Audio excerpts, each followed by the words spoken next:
అందరికీ నమస్కారం. నా పేరు రమావత్ శ్రీరామ్ నాయక్, తెలంగాణ గిరిజన సంఘం రాష్ట్ర ప్రధాన కార్యదర్శిని.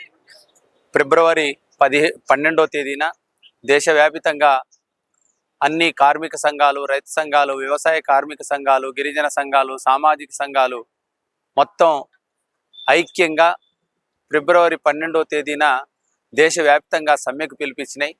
ఈ సమ్మెలో తెలంగాణ గిరిజన సంఘం సంపూర్ణ మద్దతు తెలియజేస్తూ ఆ సమ్మె జయప్రదానికి తెలంగాణ రాష్ట్ర వ్యాపితంగా గిరిజన సంఘం నాయకులు, కార్యకర్తలు పెద్ద ఎత్తున సమ్మెను జయప్రదం చేయడం కోసం కృషి చేయాలని సందర్భంగా విజ్ఞప్తి చేస్తూ ఉన్నా. తెలంగాణలో గిరిజన ప్రజలు కూడా ఆలోచించి రాజకీయాలకు అతీతంగా ఈ సమ్మెలో పాల్గొనాలని విజ్ఞప్తి చేస్తూ ఉన్నా. ముఖ్యంగా బీజేపీ అనుసరిస్తున్నటువంటి ప్రజా వ్యతిరేక విధానాలు, కర్షక విధానాలకు తీవ్ర ఆటంకంగా ఈ విధానాలు మారుతూ ఉన్నాయి. ఒకటి, గిరిజనులు ఏదైతే తరతరాలుగా సాగు చేస్తూ ఉన్నారో అడవులు, అటవీ సంపదను నమ్ముకొని, అడవిని నమ్ముకొని పోడు భూములు, అటవీ సంపద మీద జీవనం సాగిస్తూ ఉన్నారో, ఈరోజు కేంద్రంలో బీజేపీ ప్రభుత్వం మొత్తం గిరిజనుల రాజ్యాంగ హక్కుల్ని పూర్తిగా కాలరాస్తూ అటవీ సంరక్షణ నియమాలు 2023 పేరుతో కేంద్ర ప్రభుత్వం కొత్తగా ఒక చట్టాన్ని, అటవీ చట్టాన్ని మార్పు చేసి ఒక చట్టం తీసుకొచ్చింది. దీని వలన దాదాపు దేశంలో 10 కోట్ల మంది గిరిజనులు అడవుల నుంచి బలవంతంగా గెంటివేయబడతా ఉన్నారు. ఇప్పటికే ఆ ఆరావళి పర్వతాలని ఆదాని అంబానీ కట్టబెడతా ఉన్నారు. ఈరోజు ఛత్తీస్గఢ్ ఈ ప్రాంతాల్లో మొత్తం ఆదానికి 1000 ఎకరాలు ఈరోజు కేటాయిస్తూ ఉన్నారు. మొత్తం దేశంలో ఉన్నటువంటి అడవుల్ని, అడవి సంపదని, అడవుల్లో ఉన్నటువంటి బొగ్గు, ఖనిజాలని, వీటన్నిటినీ బహుళవర్గ కంపెనీలు పెద్ద ఎత్తున ఈరోజు కట్టబెట్టే ప్రయత్నం చేస్తా ఉన్నాయి. దీనివల్ల అడవులు పూర్తిగా ధ్వంసమైపోయి గిరిజన జీవితాలు, హక్కులు నాశనం అవుతున్న పరిస్థితి చూస్తూ ఉన్నాం. అందుకోసం ఈ అటవీ హక్కుల గుర్తింపు చట్టాన్ని అమలు చేస్తూ ఎవరైతే గిరిజనులు సాగులో ఉన్నారో 10 ఎకరాల లోపు మొత్తం హక్కులు కల్పించాలని గతంలో యూపీఏ ప్రభుత్వం చట్టం చేసింది. ఆ చట్టాన్ని పకడ్బందీగా అమలు చేసి హక్కులు కల్పించాలని మేము డిమాండ్ చేస్తా ఉన్నాం. అదేవిధంగా ఇక రామ్జీ బిల్లుని ఈరోజు మహాత్మా గాంధీ గ్రామీణ ఉపాధి హామీ చట్టం ద్వారా లక్షల మంది గిరిజనులు ఈ ఉపాధి హామీ కూలీలుగా పనిచేస్తూ తెలంగాణ రాష్ట్రంలో కూడా లక్షల కుటుంబాలు ఈ జీవనం సాగిస్తూ ఉన్నారు.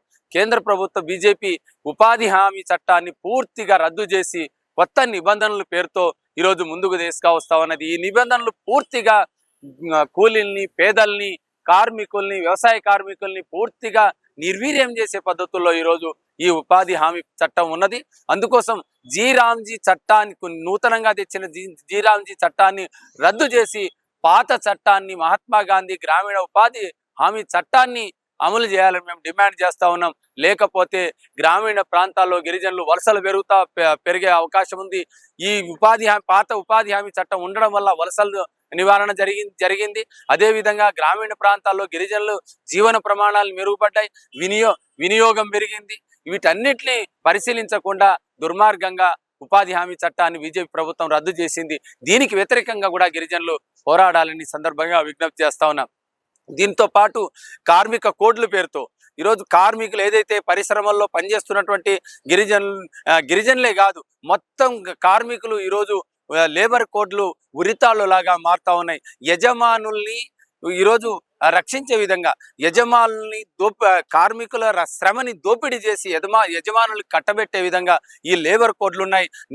బానిస సమాజంలో, పాతకాలం బానిస సమాజంలో ఏదైతే 12 గంటలు 14 గంటలు కార్మికులతో పని చేయించే వాళ్ళు, ఈ రోజు కూడా బీజేపీ ప్రభుత్వం అదే విధంగా 14 గంటలు 12 గంటలు పని చేయమని చెప్తా ఉన్నది. ఈ మార్చి లేబర్ కోడ్ల పేరుతో ఈరోజు నిర్బంధంగా పని చేయండి, వెట్టి చేయండి తప్ప మీరు వేతనాల పేరుతో సమ్మెలు చేయడం కానీ, ప్రశ్నించడం కానీ, అడగడం కానీ చేయొద్దండి అని ఈరోజు బీజేపీ చెప్తా ఉన్నది.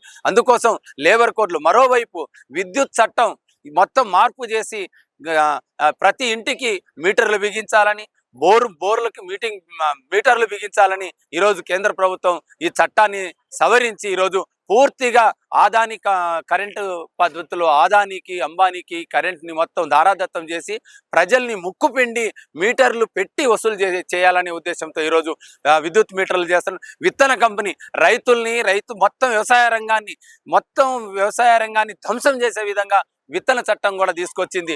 ఈ మొత్తం ఈరోజు ఈ అన్నిట్లోనూ రేపు ఫిబ్రవరి 12వ తేదీన పెద్ద ఎత్తున దేశవ్యాప్తంగా అన్ని సంఘాలు పెద్ద ఎత్తున సమ్మెలు చేస్తా ఉన్నాయి. ఆ సమ్మెకు తెలంగాణ గిరిజన సంఘం సంపూర్ణంగా మద్దతు తెలియజేస్తూ జయప్రదం కోసం గిరిజనులందరూ సమ్మెలో పాల్గొనాలని మేము తెలంగాణ గిరిజన సంఘంగా విజ్ఞప్తి చేస్తా ఉన్నాం.